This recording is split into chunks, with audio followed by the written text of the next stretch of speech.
আমরা এখান থেকে শুরু করবো। হ্যাঁ, আপনারা একটু কেউ একজন বলেন তাহলে আমরা এই ফ্রেমওয়ার্কটা কেন স্টাডি করবো, কেন আজকে পড়বো? কেউ একজন বলেন। স্যার বলতে চাচ্ছেন জি বলেন অবশ্যই। স্যার ফাইন্যান্সিয়াল কনসেপচুয়াল ফ্রেমওয়ার্কটা মূলত এটা আইডেন্টিফাই করে the boundary of financial reporting. তারপরে হচ্ছে এটা সিলেক্ট করে দ্য ট্রানজ্যাকশন যেটা আমরা প্রেজেন্ট করব, রিপ্রেজেন্ট করব। আর রিকগনাইজ এবং মেজার করে আমরা how should be recognise and measure, মানে ফাইন্যান্সিয়াল ট্রানজ্যাকশনগুলো কিভাবে রিকগনাইজ করব এবং মেজার করব। আরেকটা করে হচ্ছে আমরা এই ফাইন্যান্সিয়াল ট্রানজ্যাকশনগুলো কিভাবে হচ্ছে সামারাইজ করব এবং রিপোর্ট করব, এই বিষয়গুলো স্যার। থ্যাংক ইউ আপনাকে, আপনাকে তো কনসেপ্ট ফ্রেমওয়ার্ক ইস্যুগুলো তুলে ধরার চেষ্টা করছেন, থ্যাংক ইউ। অ্যাকচুয়ালি মূল ইস্যুটা হলো আমরা প্রতিটা আইটেমের জন্য দেখা যায় কি নির্দিষ্ট কোনো আইএস বা আইফারেস আছে। আমরা যখন ফাইন্যান্সিয়াল স্টেটমেন্ট তৈরি করি অনেকগুলো আইটেম থাকে, দেখা যায় প্রতিটা আইটেমের জন্য কোনো না কোনো আইএস বা আইফারেস আছে। কিন্তু এমন কোনো ইস্যু যদি আমরা ফেস করি সেটা খুবই রেয়ার। তারপরেও যদি এমন কোনো ইস্যু ফেস করি যেটার জন্য কোনো আইএস বা আইফারেস নাই, তাহলে আমরা ইস্যুটা সলভ করবো কিভাবে সলভ করবো? এই যে কনসেপ্ট ফ্রেমওয়ার্কে যে গাইডলাইন দেওয়া আছে এটাকে রেফারেন্স হিসেবে ধরে আমরা ইস্যুগুলো সলভ করবো। তো যাই হোক, আমি আজকে লেকচার শুরু করছি, সেটা হলো টাইপস অফ ফাইন্যান্সিয়াল স্টেটমেন্ট। আমাদের ফাইন্যান্সিয়াল স্টেটমেন্ট কয় রকম? ফাইন্যান্সিয়াল স্টেটমেন্ট হলো মূলত তিন রকম হয়ে থাকে। হ্যাঁ, এটা আগেও আলোচনা করেছিলাম, এটা অনেকটা রিভিউ হয়ে যাচ্ছে। সেটা হলো financial statement of a single entity. Single entity কি রকম? আরেকটা হলো কনসোলিডেটেড ফাইন্যান্সিয়াল স্টেটমেন্ট, আরেকটা হলো কম্বাইন্ড ফাইন্যান্সিয়াল স্টেটমেন্ট। কেউ একজন বলতো আমাদের তো financial statement of single entity. Single entity তো বুঝি আমরা না? উদাহরণ দিই, একচুয়ালি হয় কি উদাহরণ দিলে বেশি অংশ পাওয়া যায় না। স্ক্রিনে দেখা যাচ্ছে না। ও স্ক্রিন শেয়ার করিনি। থ্যাংক ইউ আপনাকে।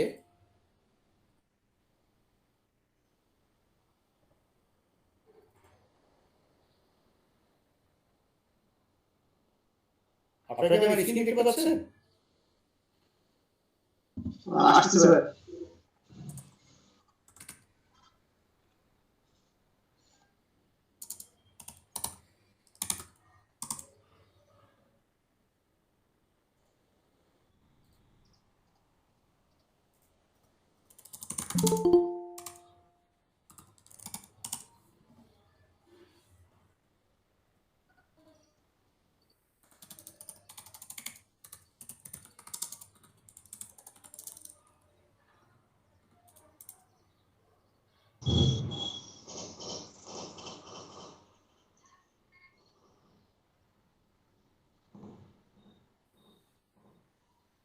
আপনারা কি আমার স্ক্রিন দেখতে পাচ্ছেন? দেখা যাচ্ছে। আচ্ছা, আমি যেটা বলছিলাম ফাইন্যান্সিয়াল স্টেটমেন্ট হলো কি রকম? ফাইন্যান্সিয়াল স্টেটমেন্ট হবে সিঙ্গেল এন্টিটি। সিঙ্গেল এন্টিটি কি রকম? এই যেমন আমি একটু অ্যানুয়াল রিপোর্ট ওপেন করেছি, এই যে এটা ওপেন করলাম, আপনারা দেখিয়েছিলাম আপনাদের মতো তাদের জন্য। এটা অ্যানুয়াল রিপোর্ট অফ কিকারকে আমি ফাইন্যান্সিয়াল স্টেটমেন্টটা দেখি।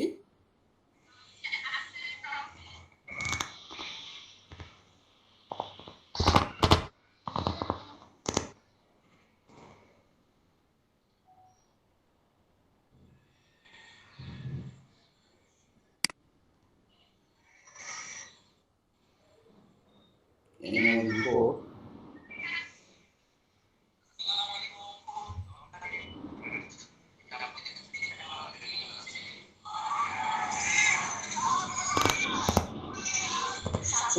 দেখতে পাচ্ছি স্টেটমেন্ট অফ ফাইন্যান্সিয়াল পজিশন।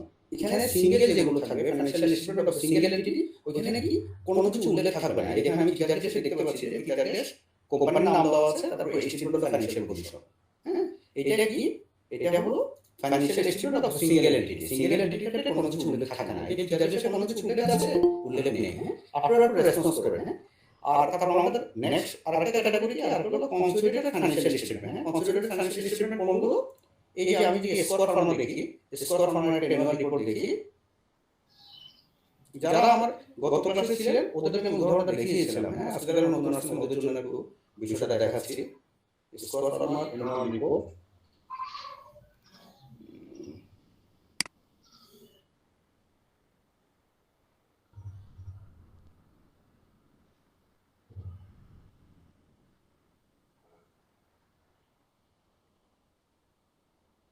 এই যে অ্যানুয়াল রিপোর্ট, এটা কোন কোম্পানি? এটা হলো স্কোর ফার্মা। হ্যাঁ, দেখেন এই যে স্কোর ফ্রম অ্যানুয়াল রিপোর্ট, ওরা কিভাবে ফাইন্যান্সিয়াল স্টেটমেন্ট তৈরি করেছে আমরা একটু দেখি।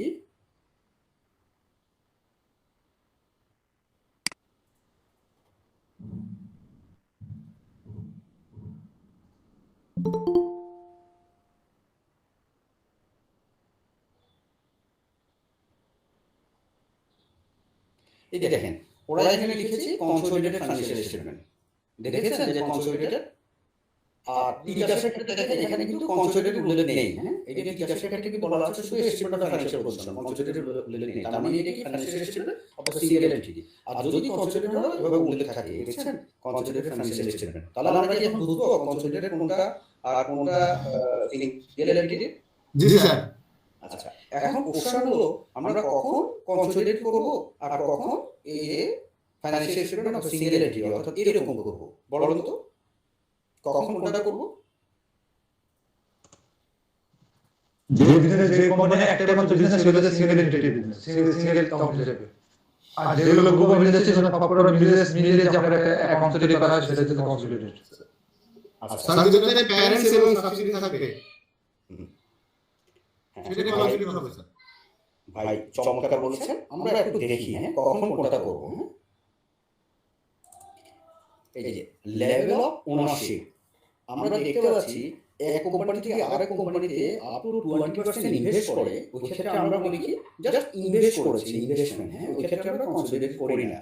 আচ্ছা, আর অ্যাসোসিয়েটস তখন এক কোম্পানি আরেক কোম্পানি থেকে যদি 20 থেকে 50% পর্যন্ত ইনভেস্ট করে, ওই ক্ষেত্রে আমরা বলি কি অ্যাসোসিয়েটস। হ্যাঁ, অর্থাৎ আপনি আরেক কোম্পানিতে ইনভেস্ট করলেন, আপ টু 50% ইনভেস্ট করলেন। হ্যাঁ, 20 থেকে 50% আপনি কি করবেন যে ওই যে বি কে আপনি ইনভেস্ট করলেন, বলবেন বি কোম্পানি আপনার অ্যাসোসিয়েটস।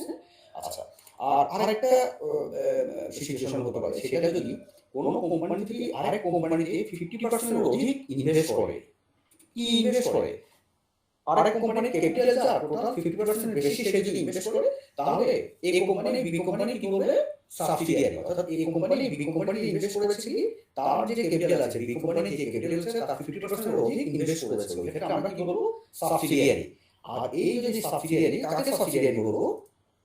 যে কোম্পানি 50% এর বেশি ইনভেস্ট করেছে তাকে আমরা বলবো প্যারেন্ট, আর অপর কোম্পানিকে বলবো সাবসিডিয়ারি। হ্যাঁ, তাহলে প্যারেন্ট এবং সাবসিডিয়ারি কি বুঝছেন কেউ একজন রেসপন্স করেন?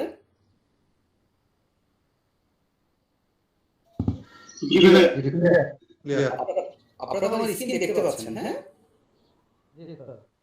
আচ্ছা, এই যদি প্যারেন্ট এবং সাবসিডিয়ারি যদি রিলেশন থাকে, ওই ক্ষেত্রে প্যারেন্ট যে ফাইন্যান্সিয়াল স্টেটমেন্ট তৈরি করবে, ওই ফাইন্যান্সিয়াল স্টেটমেন্ট হবে কি কনসোলিডেটেড ফাইন্যান্সিয়াল স্টেটমেন্ট।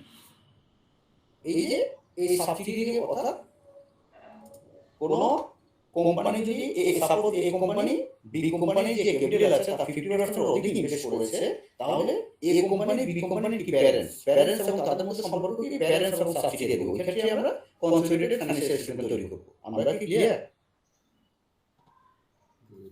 ওকে, আচ্ছা, এইবার হলো elements of financial reporting. Financial reporting এর এলিমেন্ট কি কি? Financial reporting financial statement. হ্যাঁ, এটা হবে এলিমেন্টস অফ ফাইন্যান্সিয়াল স্টেটমেন্ট। কি কি? ইকুইটি কি আমরা সবাই জানি, তারপর আমরা সবাই বিষয়গুলো জানি, তারপর ফ্রেমওয়ার্কে কি বলা আছে আমরা এটা থেকে ধারণা নেওয়ার চেষ্টা করি। ইকুইটি কি? Equity is the residual interest in an entities asset after deducting all it's liabilities. হ্যাঁ, তাহলে নেট অ্যাসেট ইকুইটি সমান কি? ইকুইটি মূলত নেট অ্যাসেট কোনটা? টোটাল অ্যাসেট থেকে যদি টোটাল লায়াবিলিটিসটা বিয়োগ দিই। হ্যাঁ, আচ্ছা, আমি একটু উদাহরণ দিয়ে বলি। এই যে আমার একটা টিকাস কোম্পানি, হ্যাঁ, এখানে আমার নেট অ্যাসেট কোন কত কেউ একজন বলেন তো, কোন ফিগারটা হবে নেট অ্যাসেট?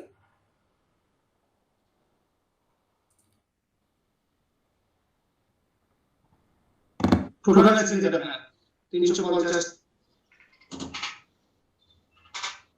এখানে নেট অ্যাসেট বলা হচ্ছে টোটাল অ্যাসেট বিয়োগ টোটাল লায়াবিলিটিস। নেট অ্যাসেট সমান টোটাল অ্যাসেট বিয়োগ টোটাল লায়াবিলিটিস ইকুইটি ব্যতীত। ওকে, এখানে নেট অ্যাসেট কোনটা? নেট অ্যাসেট হলো আমাদের যে টোটাল অ্যাসেট কত? এই যে 350693065998 দেখতে পাচ্ছেন? ফিগারটা দেখতে পাচ্ছেন? জি ভাই। তাহলে আমাকে যদি বলা হয় ইতিহাসে নেট অ্যাসেট কত, আমি এই যে টোটাল আছে এই টোটাল আছে থেকে বিয়োগ দিব কোনটা, টোটাল লাইবিলিটিস কত কত আমার ইকুইটি ছাড়া, আমার ইকুইটি ছাড়া রিমেইনিং পোরশন যেটুকু ওইটুকু হলো এই যে টোটাল লাইবিলিটিস। টোটাল অ্যাসেট থেকে টোটাল লাইবিলিটি বিয়োগ দিলে আমি নেট অ্যাসেট পাবো, অর্থাৎ নেট অ্যাসেট সমান হলো টোটাল ইকুইটি পোরশন কোনটা, এই যে আমার এই পোরশনটা, এই পোরশনটা হলো আমার ইকুইটি, এই যে এই পোরশনটা আমার ইকুইটি পোরশন, দেখতে পাচ্ছেন? জি স্যার দেখা যাচ্ছে। আমি ঠিক হাইলে আসছে না ওইভাবে। এই যে এইটুকুই হলো কি, এই যে টোটাল ইকুইটি, এই পোরশনটা হলো কোম্পানি নেট অ্যাসেট। আমাকে যদি কেউ যদি বলে এই কোম্পানি নেট অ্যাসেট কত, আপনি কিভাবে বের করবেন? জাস্ট ইকুইটি পোরশনটা, এই ইকুইটি পোরশনটা আমরা অন্যভাবেও বলতে পারি যে টোটাল অ্যাসেট থেকে টোটাল লায়াবিলিটি বিয়োগ দিলে এই যে কি পাই, ইকুইটি পাই। হ্যাঁ, কনসেপ্ট ফ্রেমওয়ার্ক তো তাই বলছে, দেখেন কি বলছে কনসেপ্ট ফ্রেমওয়ার্কে, যে নেট অ্যাসেট মানে কি ইকুইটি সমান টোটাল অ্যাসেট বিয়োগ টোটাল লায়াবিলিটিস। ওকে, আর ইনকাম কি, ইনকাম কি আমরা জানি, তারপর কনসেপ্ট ফ্রেমওয়ার্কে কি বলা আছে আমরা কি জেনে নিই, যে increase in assets or decrease in liabilities that result in an increase to equity.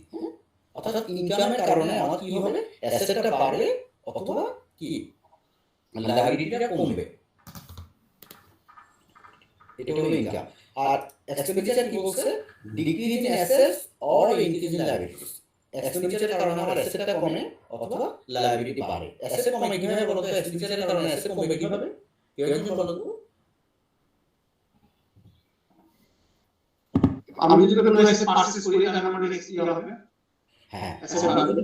আমি যদি কোনো কিছু পারচেজ করি তাহলে আমার এক্সপেন্ডিচার মানে কি, ডিক্রিজ ইন অ্যাসেট, অ্যাসেটটা কমে কিভাবে, আমি যদি কোনো কিছু পারচেজ করি তাহলে আমি কি করি, ক্যাশ পরিশোধ করি। এই যে ক্যাশ মানে আবার অ্যাসেট না, তাহলে ক্যাশ চলে গেল মানে আমার অ্যাসেট কমে গেল। হ্যাঁ, আর যদি বাকি থেকে পারচেজ করি তাহলে আমার কি ইনক্রিজ, হ্যাঁ, বাকি থেকে যদি কোনো আমি খরচ করি তাহলে আমার লায়াবিলিটি বেড়ে যাবে। তাহলে দুইভাবে হতে পারে এক্সপেন্ডিচার, একটা হলো ক্যাশে, ক্যাশ হলে আমার অ্যাসেট কমে যাবে, আর যদি আমি বাকি থেকে আমার লায়াবিলিটি বেড়ে যাবে। হ্যাঁ, এই হলো expenditure definition of concept framework.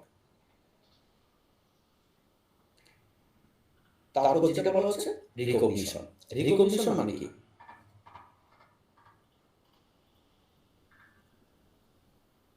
recognition মানে recognition inclusion or incorporating an item into financial statement. Financial statement আমি কোনো কিছু ইনক্লুশন করা বা ইনকর্পোরেট করাকে বলা হচ্ছে রিকগনিশন। এখন আমি যে কোনো কিছু কখন রিকগনিশন করব, হ্যাঁ, শুধুমাত্র তিনটা ক্রাইটেরিয়া ফুলফিল হলে আমি ফাইন্যান্সিয়াল স্টেটমেন্টে রিকগনাইজ করব ওই আইটেমগুলো।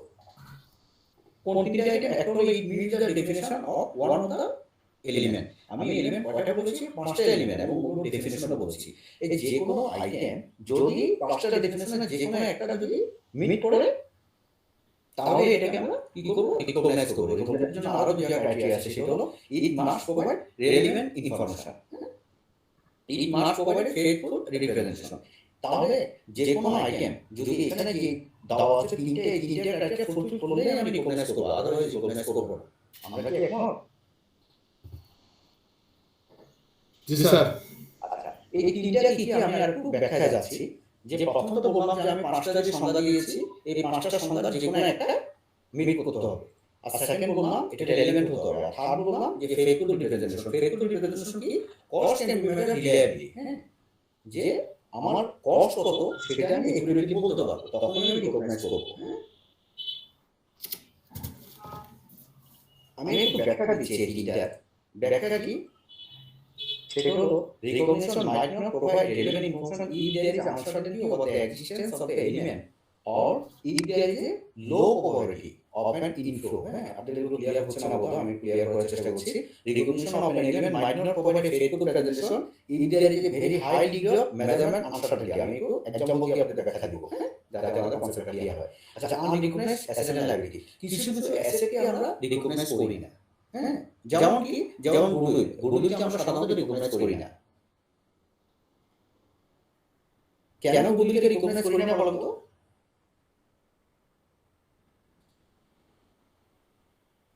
আচ্ছা, গুডউইলকে আমরা সাধারণত রিকগনাইজ করি না, তবে অন্য ক্ষেত্রে করি। সেটা হলো কোনো যদি মার্জার অ্যাকুইজিশন ইস্যু থাকে তখন গুডউইলকে রিকগনাইজ করা হয়, অন্যথায় আমরা গুডউইলকে রিকগনাইজ করি না। কেন রিকগনাইজ করি না, এটা একটা এক্সাম্পল আছে, এক্সাম্পলে আমরা ক্লিয়ার হবো। তারপর হচ্ছে কন্টিনজেন্ট অ্যাসেট, কন্টিনজেন্ট লায়াবিলিটিস, হ্যাঁ, এগুলো আমরা রিকগনাইজ করি না। Even asset or liability is not recognized, disclosure may be required. আমরা যদি কোনো asset বা liability যদি recognize না করি, ওগুলো disclosure দিব। আমি একটা example দিয়ে একটু বোঝার চেষ্টা করি, হ্যাঁ?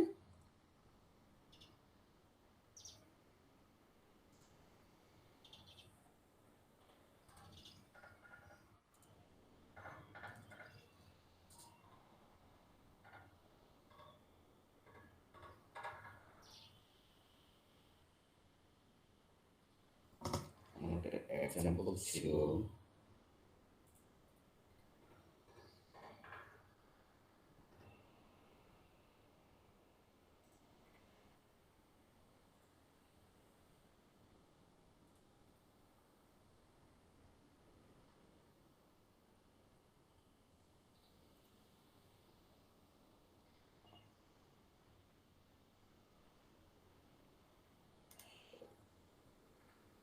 আমরা এই এক্সাম্পলটা দেখে বোঝার চেষ্টা করি।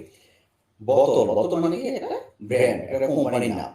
বোতল operates in the publishing industry. বোতল কি করে? বিভিন্ন বোতলের একটা কোম্পানির নাম। এই কোম্পানি কি করে? পাবলিশিং ইন্ডাস্ট্রিতে কাজ করে, হ্যাঁ? এখন the bottle brand is highly respected as a result the books published by bottle receive extensive coverage both online and in national and international. মানে বতল যে কোনো কিছু পাবলিশ করলেই সেটা ন্যাশনাল এবং ইন্টারন্যাশনালি সেটা খুব ভালোভাবে প্রচার হয়। আপনারা কি হ্যাঁ শুনতে পাচ্ছেন তো না? জি স্যার, শোনা যাচ্ছে।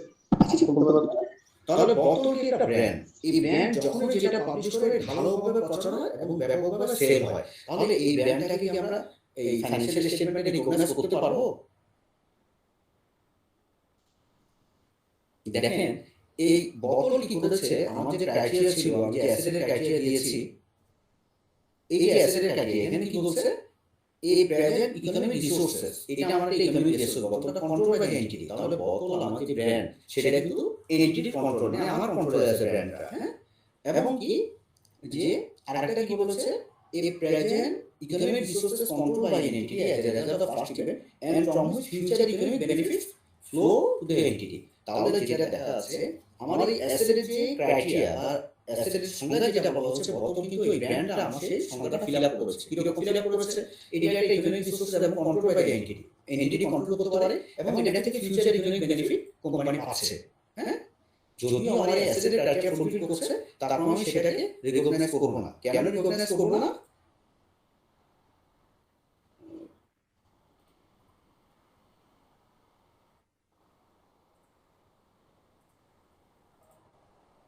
উদাহরণটা কোথায় গেল? এই যে আমি কেন রিকগনাইজ করব না? দেখেন এটা এসডিআর অর্থাৎ এসডিআর বলতে বলা fully recognise the brand of the বোতল ইন দ্য ফাইন্যান্সিয়াল স্টেটমেন্ট। আমাকে কোশ্চেন করা হয়েছে এই বোতলকে আমি ফাইন্যান্সিয়াল স্টেটমেন্টে রিকগনাইজ করব কিনা, হ্যাঁ? সলিউশন কি দেখেন, the brand is an economic resources control by বোতল। ওই যে আমার অ্যাসেটের যে সংজ্ঞা বলা আছে, সংজ্ঞার সাথে কিন্তু এটা মিট করেছে, সংজ্ঞা ক্রাইটেরিয়া মিট করেছে। It is the potential to bring economic benefits, এটা আমার ফিউচার ইকোনমিক বেনিফিট এনে দিচ্ছে, হ্যাঁ? Despite meeting the definition of an element. এটা যদিও আমার যে অ্যাসেটের ডেফিনিশনটা মিট করেছে, তারপর এটা আমি রিকগনাইজ করব না। কেন করব না? দেখেন the brand is not recognised in the financial statement. The brand is internally generated and in accordance with the IAS 38 intangible assets is not recognized. এটা মূল কথা হলো যে এই যে একটা ব্র্যান্ড বোতল, এটা কি? যেমন একটা ব্র্যান্ড, এই ব্র্যান্ডটা ইন্টারনালি জেনারেটেড হয়েছে এবং এই ব্র্যান্ডের মূল্য কত সেটা আমি আইডেন্টিফাই করতে পারবো না। আইডেন্টিফাই করতে পারবো যে আমার ব্র্যান্ডের মূল্য কত, সেটা আমি আমার খরচ কত, এই ব্র্যান্ডের খরচ কত, অ্যাকচুয়াল খরচটা আমি আইডেন্টিফাই করতে পারবো না। আর এই কারণে আমি সেটা কি করবো না? রিকগনাইজ করবো না। তাহলে আমি যে রিকগনিশনের ক্রাইটেরিয়া যে বলেছিলাম কয়েকটা, ওইটার সাথে দেখি আমি একটু মিলিয়ে দেখি।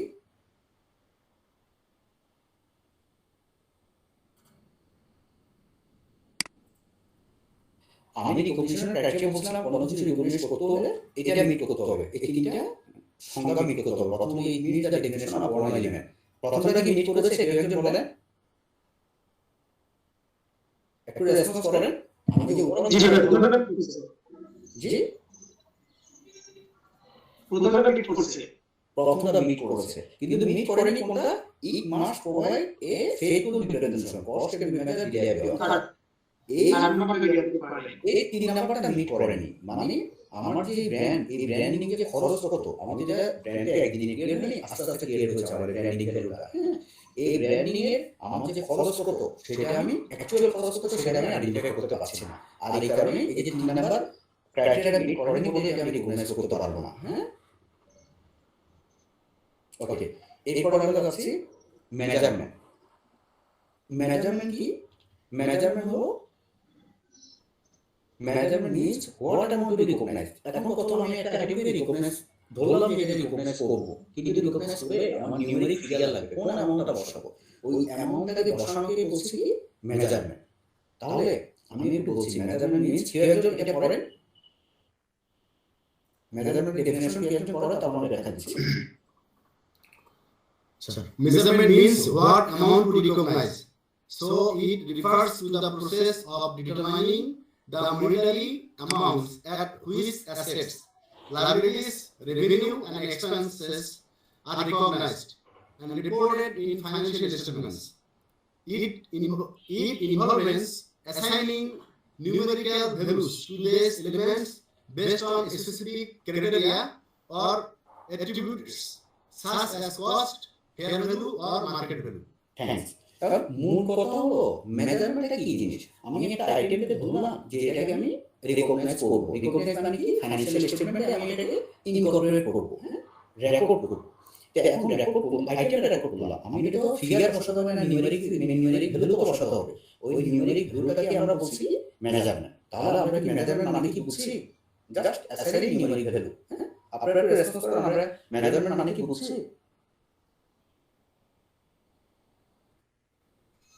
So please, please. আচ্ছা, আর আমি আরেকটু বলি, আমরা প্রতি সেশনে প্রয়োজনে এক লাইন শিখবো, তারপর আমি যেটুকু চাই একদম ভালোভাবে শিখবো। প্রয়োজনে একটাকে আমি বারবার রিপিট করবো। হ্যাঁ, আমি আলোচনা করে গেলাম কিন্তু কোনো কিছু শিখলাম না, ওই আলোচনার কোনো মানি হয় না। হ্যাঁ, এই কারণে আমি এক লাইনকে বারবার রিপিট করবো, তারপর জন্য ভালোভাবে শিখতে পারি। ওকে, ম্যানেজারমেন্ট মানে হলো আমি কোনো আইটেমকে রিকগনাইজ করলাম। হ্যাঁ, ধরলাম এটা আমি কি করবো, ফাইন্যান্সিয়াল স্টেটমেন্টে রেকর্ড করবো। এখন রেকর্ড করতে আমি আইটেমটা রেকর্ড করলাম, কিন্তু আমি ফাইন্যান্সিয়াল স্টেটমেন্টে ভ্যালু বসাতে হবে, ঠিক আছে? যেটা 100 টাকা 200 টাকা যেভাবে একটা ভ্যালু আমি অবশ্যই বসাতে হবে। এই ভ্যালু যে বসাবো, এই ভ্যালুটাকে আমি বলছি ম্যানেজারমেন্ট। এটাকে কি বলে? Just assigning numeric value. ওই আইটেমটার নিউমেরিক ভ্যালু অ্যাসাইন করাটাকে আমি কি বলছি ম্যানেজারমেন্ট। আচ্ছা, ম্যানেজারমেন্ট কিভাবে করব? কনসেপচুয়াল ফ্রেমওয়ার্ক বলেছে ম্যানেজারমেন্ট করার দুইটা মেথড। একটা হলো হিস্ট্রিক্যাল কস্ট আর একটা হলো কারেন্ট ভ্যালু। হিস্ট্রিক্যাল কস্ট কি?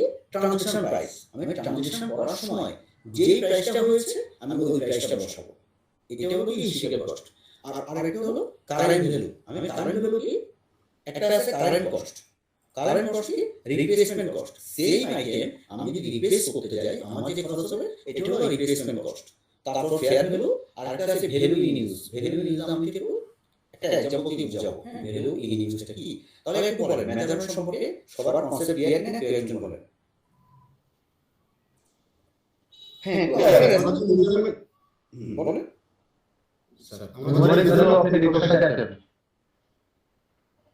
বুঝি না। তাহলে আমাদের স্যার যে মেজারমেন্ট মেথডটা এটাকে স্যার খেয়াল রাখতে হবে। হ্যাঁ, আমরা মেজারমেন্ট জিনিসটা কি বুঝলাম সেটা হলো জাস্ট আইটেমে আমি নিউমেরিক ভ্যালুটা বসানোটাই হচ্ছে, জাস্ট নিউমেরিক ফিগারটাকে হচ্ছে আমরা মেজারমেন্ট বলছি। এখন নিউমেরিক ফিগার বের করার ওয়াই কিন্তু দুটো হয়, একটা হলো হিস্ট্রিক্যাল কস্ট আর একটা হলো কারেন্ট ভ্যালু। হ্যাঁ, হিস্ট্রিক্যাল কস্ট আমরা সবাই জানি, আমরা সবাই জানি না হিস্ট্রিক্যাল কস্ট কি? কেউ একজন বলেন। যে স্যার পারচেজ প্রাইস স্যার। হ্যাঁ, পারচেজ প্রাইস বা ট্রানজাকশন কস্ট। আপনি ট্রানজাকশন করার সময়, হ্যাঁ, ট্রানজাকশন করার সময় যে খরচটা ওইটাকে হচ্ছে হিস্ট্রিক্যাল কস্ট। হ্যাঁ, আচ্ছা। আর আরেকটা মেথড কি? আরেকটা মেথড হলো কারেন্ট ভ্যালু। কারেন্ট ভ্যালু কি? আমার কারেন্ট ভ্যালু আবার তিনটা ধাপে ভাগ করছে। একটা হলো কারেন্ট কস্ট। কারেন্ট কস্ট কি? আমি সেম অ্যাসেটকে রিপ্লেস করতে আমার যে খরচটা এটাকে আমরা বলছি কারেন্ট কস্ট। আর ফেয়ার ভ্যালু, ফেয়ার ভ্যালু আমরা বুঝি যে মার্কেট ভ্যালু। এটাকে এনআরভিও বলা হয়, মার্কেট ভ্যালু থেকে আসলে যাই হোক। তারপর হলো value in use. Value in use আমরা বুঝি না স্যার, এটা যদি বলতেন। আচ্ছা, মেথডগুলো তো বুঝছি না, কয়টা মেথড কি কি। এবার ভ্যালু ইন ইউজ এটা আমরা উদাহরণ দিয়ে দেখি।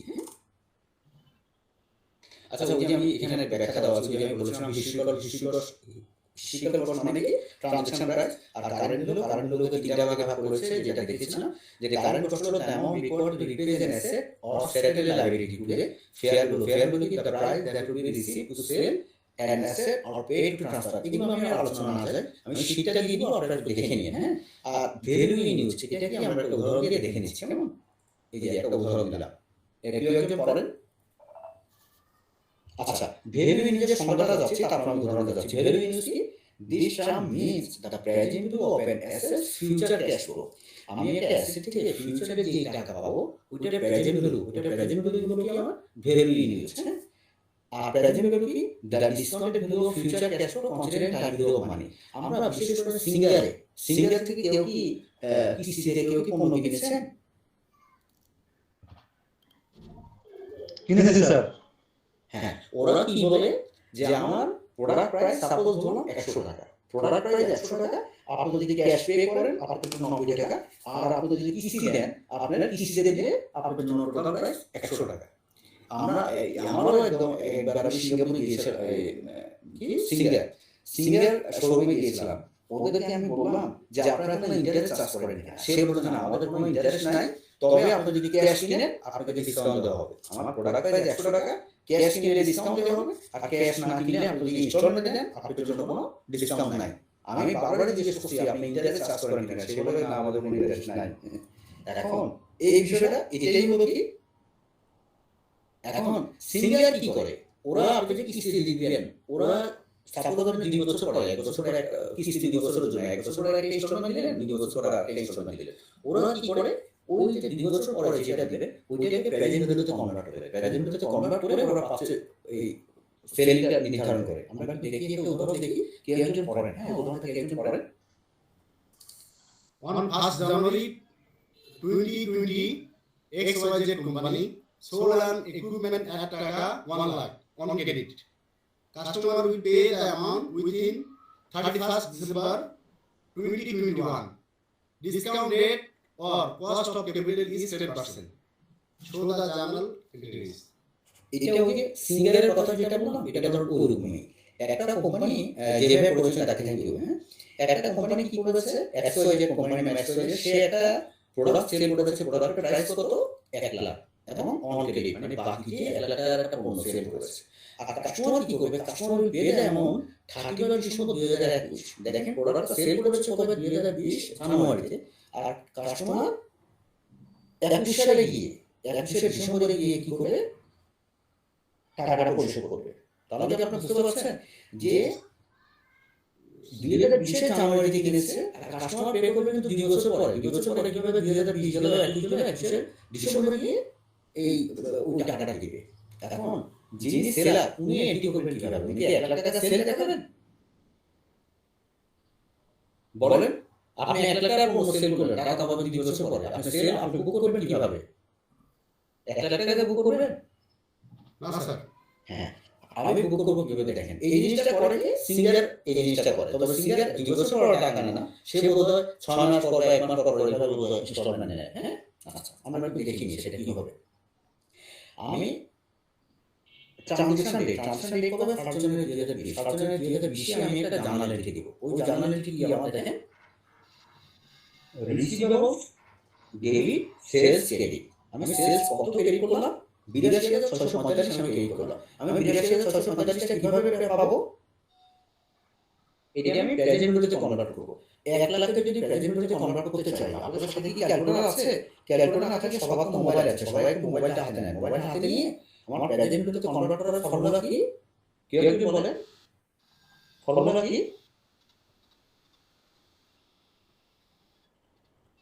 আমার প্রেজেন্ট ভ্যালু পিভি ফর্মুলা হলো ফিউচার ভ্যালু FV ভাগ 1 plus I to the power n।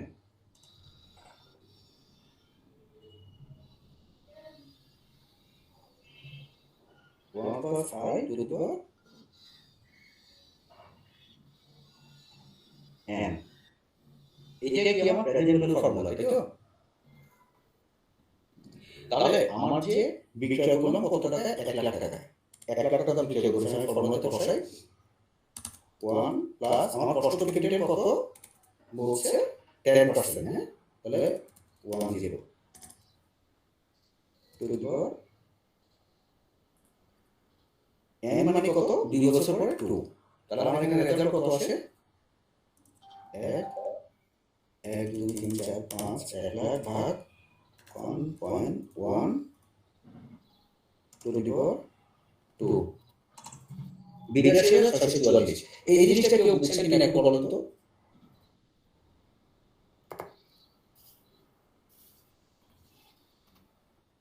আপনারা কি এই ক্যালকুলেশনটা বুঝছেন একটু বলেন। বুঝতে পারছি।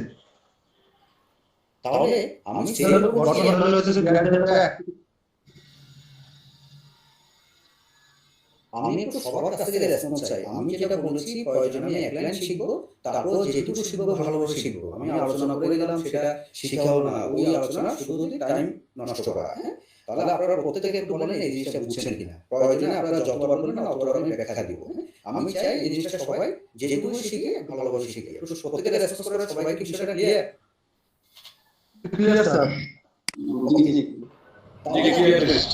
তাহলে সেল করেছে কত 1 লাখ টাকা, আর সেল বুকিং দিবে কত 82,645 টাকা সেল বুক করবে। একটা সাউন্ড হচ্ছে, ওকে। তাহলে ফার্স্ট জানুয়ারি সেল বুকিং দিবে সেরা রিসিভেবল ডেবিট, এটা কি আমার সঙ্গে রিপিট হচ্ছে? জি স্যার। রিসিভেবল ডেবিট আর সেল ক্রেডিট, আমার সঙ্গে রিপিট হচ্ছে, মনে হচ্ছে না।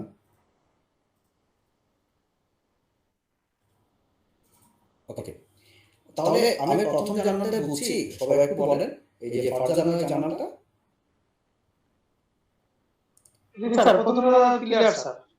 ওকে, তাহলে আমাকে একটু বলেন যে আমি সেলস বুক করছি কত 82,000, কিন্তু আমি সেল করেছি কত 1 লাখ টাকা। আমি বুক করেছি কিন্তু 82,000, 1 লাখ বুক করিনি, হ্যাঁ। আচ্ছা, আবার এবার আসেন 31 ডিসেম্বর 2020, আমার ইয়ার শেষ কবে আমি ধরে নিচ্ছি, আমার ইয়ার শেষ হবে 31 ডিসেম্বর 2020। 31 ডিসেম্বর 2020 গিয়ে আমি কি জার্নাল দিচ্ছি দেখেন, আমি জার্নাল দিচ্ছি receivable debit interest income credit কত 8,264। এই 8,264 আমি কিভাবে পেলাম বলুন তো।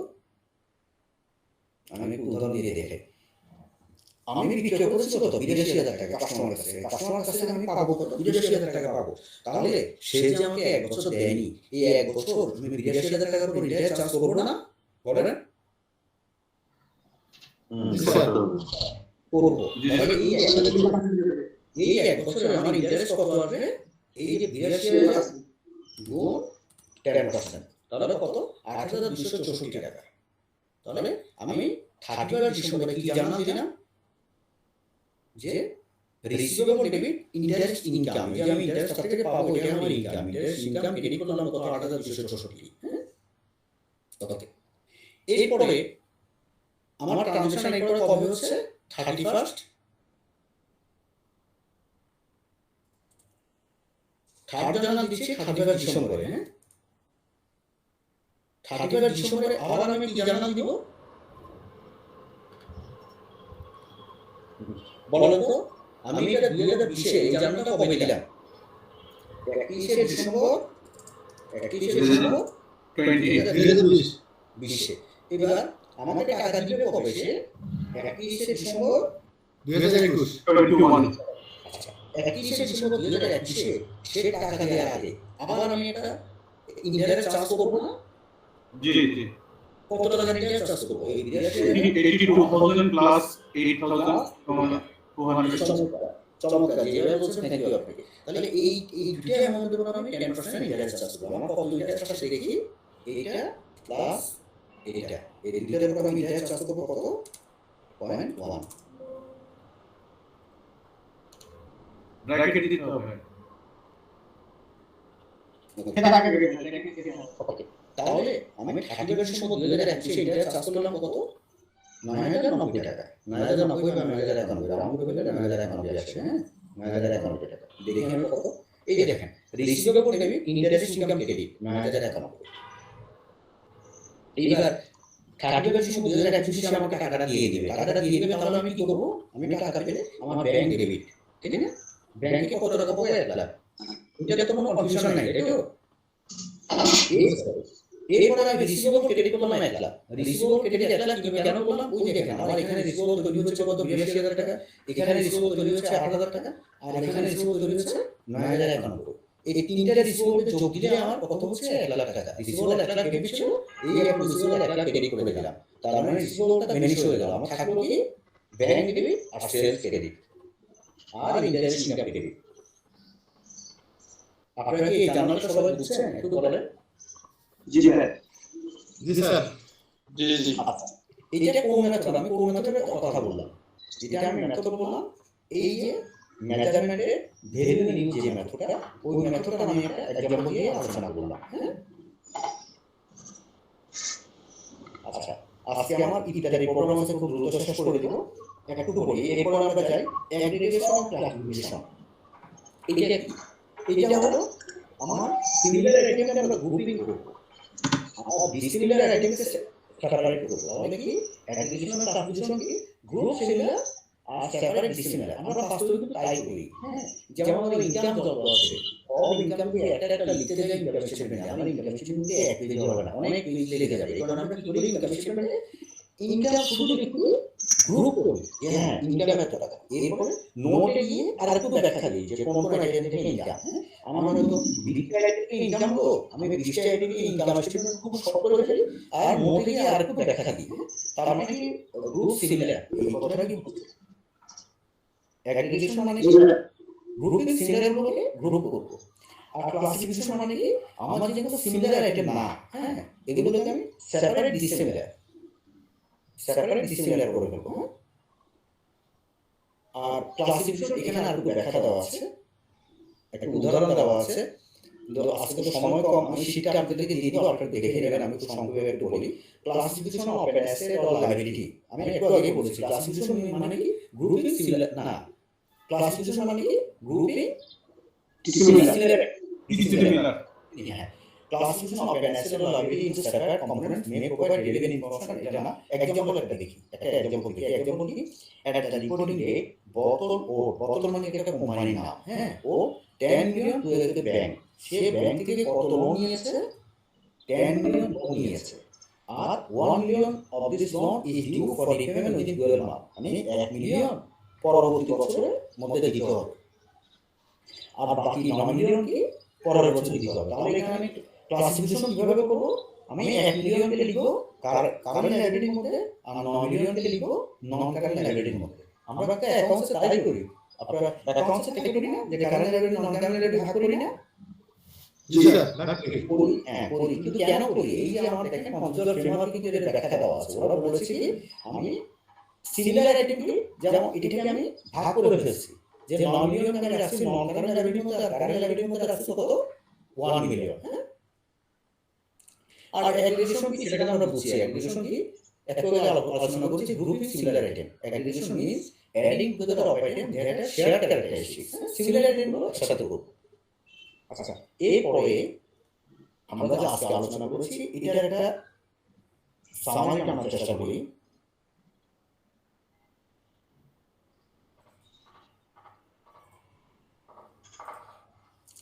আপনারা যারা শুরু থেকে ছিলেন ওরা আনসার দিতে পারবেন। হ্যাঁ, একটু বলেন, when first computer framework was issued? Computer framework সর্বপ্রথম কবে ইস্যু করা হয়েছে?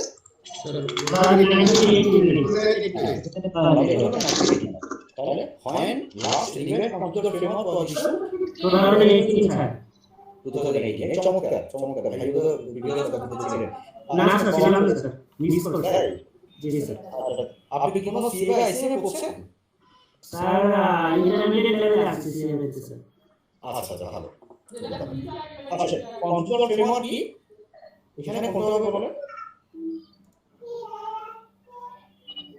not a accounting standard, not an accounting standard. accounting standard না, দা আগে ছিল ওরা জানবেন। আর prudence means কি বলেন? এর জন্য কোনটা হবে? Sir overstated sir not an asset. Understated liability. এই স্টুডেন্ট এই বিষয়গুলো আমি আগের ক্লাসে আলোচনা করেছিলাম, আজকে তো আর রিভিউ করার সময় পাইনি, জাস্ট এখানে একটু আলোচনা করে নিচ্ছি। স্টুডেন্টস মানে হলো not over estimate of asset and not under estimate of liability. আর which one is the fundamental quality characteristic of control framework? Reading answer. তাহলে ফান্ডামেন্টাল কোয়ালিটি ক্যারেক্টারিস্টিক হলো রেলিভেন্স। যারা আগের ক্লাসে ছিলেন তারা আনসার দেওয়ার কথা, হ্যাঁ, তারা আনসার দেন। which one is the enhancing characteristic of concept framework? বলেন enhancing characteristic comparability sir. comparability। চমৎকার। Level of ownership for investment, এটা কিন্তু আপনারা জানার কথা, এটা আমি আপনাদের দিয়ে দিচ্ছি, হ্যাঁ, যাতে এখন ফিল আপ করবেন। এই যে লেভেল অফ ওনারশিপ এগুলো আপনারা পাবেন, which is underlying, আচ্ছা, which one is the underlying assumption as per concept framework? বলেন গোয়িং কনসার্ন। চমৎকার। এইভাবে আনসার দিচ্ছেন, আমি তো সবার থেকে আনসার চাই, অন্যরা একটা আনসার দেন। How an economic solve a issue for which no IAS or IFRS?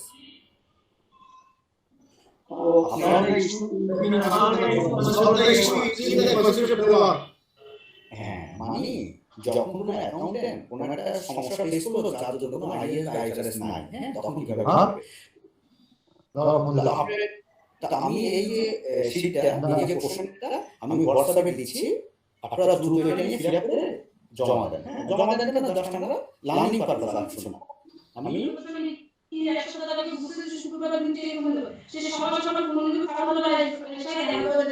আপনারা একটু বন্ধ করেন, হ্যাঁ, কারণ এখানে সাউন্ড হচ্ছে, একটু বন্ধ করেন। আমি এই কোশ্চেনটা দিচ্ছি, এই কোশ্চেনটা আমি চ্যাট বক্সে দিচ্ছি, হ্যাঁ।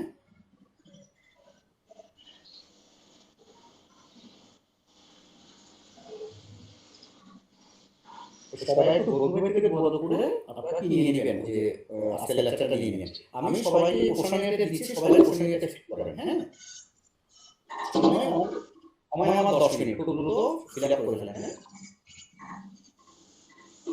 আপনারা কি পেয়েছেন? কোশ্চেনটা ক্লাসিফিকেশন মিনস, ক্লাসিফিকেশন কি? Separate items based on different characteristics. তারা 6 জন সঠিক অ্যানসার দিয়েছেন আর 2 জন সঠিক অ্যানসার দিতে পারেননি, হ্যাঁ। আর 16 নম্বর কি? aggregation means কি? combining similar item, 7 জন সঠিক অ্যানসার দিয়েছেন, হ্যাঁ। তাহলে আজকে এখানে রেখে দিচ্ছি, ও 9 জন, শেষ 18 জন রেসপন্স করেছেন, আপনাদেরও থ্যাংক ইউ যে রেসপন্স করেছেন। আমি নেক্সটে প্রত্যেককে রিকোয়েস্ট করব যে আমি এভাবে আলোচনা করে এভাবে একটা কোশ্চেনিয়ার দেব। কোশ্চেনিয়ার কেন? আমাদের লার্নিংকে ইফেক্টিভ করার জন্য আপনারা প্রত্যেকেই পার্টিসিপেট করবেন। এখানে ভুল আনসার বা সঠিক আনসার এগুলো না, আমাদের বিষয় হলো প্রত্যেকেই শিখা। আমি আপনাদেরকে শিখাবো, তারা আপনাদের কাছে থেকে শিখবো, আপনারাও একটা রেসপন্স চাই। ওকে, তাহলে আজকে আমরা কোর্স করতে যাচ্ছি। নেক্সটে আগামী শুক্রবার দুপুর 3টায় আমরা শুরু করব, হ্যাঁ। আচ্ছা, ওকে, আমি বজলুভাই নাম্বারটা এখানে দেওয়া আছে, আমার নাম্বারটা আমি দিয়ে দিচ্ছি।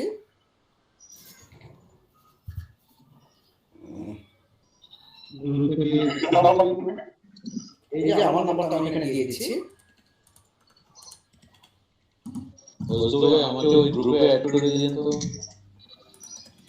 ঠিক আছে, আমার এইগুলো আমার নাম্বার 0772542। আমি তো এখানে আমার নাম্বার অ্যাড করে দিই।